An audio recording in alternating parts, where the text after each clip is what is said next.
എല്ലാവർക്കും നമസ്കാരം. കേരള ഗവൺമെന്റിന്റെ മീറ്റ് പ്രൊഡക്ട്സ് ഓഫ് ഇന്ത്യയിലേക്ക് പുതിയ റിക്രൂട്ട്മെന്റ് നോട്ടിഫിക്കേഷൻ വന്നിരിക്കുകയാണ്. സ്ഥിര ജോലിയാണ്. അക്കൗണ്ടന്റ്, ജൂനിയർ അസിസ്റ്റന്റ്, ക്ലീനർ തുടങ്ങിയ തസ്തികയിലേക്കാണ് റിക്രൂട്ട്മെന്റ് വിളിച്ചിരിക്കുന്നത്.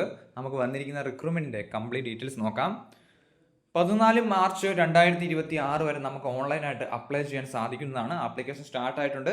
ലാസ്റ്റ് ഡേറ്റ് 14 മാർച്ച് 2026 ആണ്. നമുക്ക് ഓരോ പോസ്റ്റും അതിൻ്റെ ക്വാളിഫിക്കേഷൻ ഡീറ്റെയിൽസും 1 by 1 ആയിട്ട് നോക്കാം. ഒന്നാമത്തെ പോസ്റ്റ് ജൂനിയർ അക്കൗണ്ടന്റ് ആണ്. ബികോമും കമ്പ്യൂട്ടർ നോളജിന്റെ സർട്ടിഫിക്കറ്റും 2 വർഷത്തെ എക്സ്പീരിയൻസുമാണ് ചോദിക്കുന്നത്. ഫസ്റ്റ് ഇയറിൽ 15,500, സെക്കൻഡ് ഇയർ 16,000, തേർഡ് ഇയർ മുതൽ പെർമനന്റ് ആകുന്നതാണ്, സ്ഥിരമാകുന്നതാണ്. സ്ഥിരമായി കഴിയുമ്പോൾ 9,940 രൂപ മുതൽ 16,580 സ്കെയിലിൽ സാലറി ലഭിക്കുന്നതാണ്. അടുത്ത ജൂനിയർ അസിസ്റ്റന്റ് ആണ്. +2 2 വർഷത്തെ എക്സ്പീരിയൻസുമാണ് ചോദിക്കുന്നത്. ഫസ്റ്റ് ഇയറിൽ 15,500, സെക്കൻഡ് ഇയറിൽ 16,000, തേർഡ് ഇയർ മുതൽ സ്ഥിരമാകുന്നതാണ്.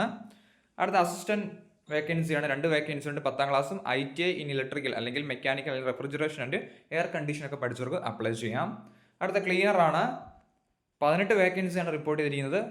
8ാം ക്ലാസ്സും certificate in processing of value added meet products എന്നുള്ളതാണ് ക്വാളിഫിക്കേഷൻ പറഞ്ഞിരിക്കുന്നത്. സ്ഥിര ജോലിയാണ്. സോ റിക്രൂട്ട്മെന്റിലേക്ക് അപ്ലൈ ചെയ്യാൻ ആഗ്രഹിക്കുന്നവർ അപ്ലൈ ചെയ്യുക. 14 March 2026 last date. Notification download ചെയ്ത ലിങ്ക് ഡിസ്ക്രിപ്ഷൻ ബോക്സിൽ കൊടുത്തേക്കാം. നോട്ടിഫിക്കേഷൻ ഡൗൺലോഡ് ചെയ്ത് വായിച്ച് നോക്കിയതിനു ശേഷം അപേക്ഷിക്കാൻ ആഗ്രഹിക്കുന്നവർ അപേക്ഷിക്കുക. എന്തെങ്കിലും സംശയം ഉണ്ടെങ്കിൽ കമൻറ്റ് ചെയ്യുക. താങ്ക്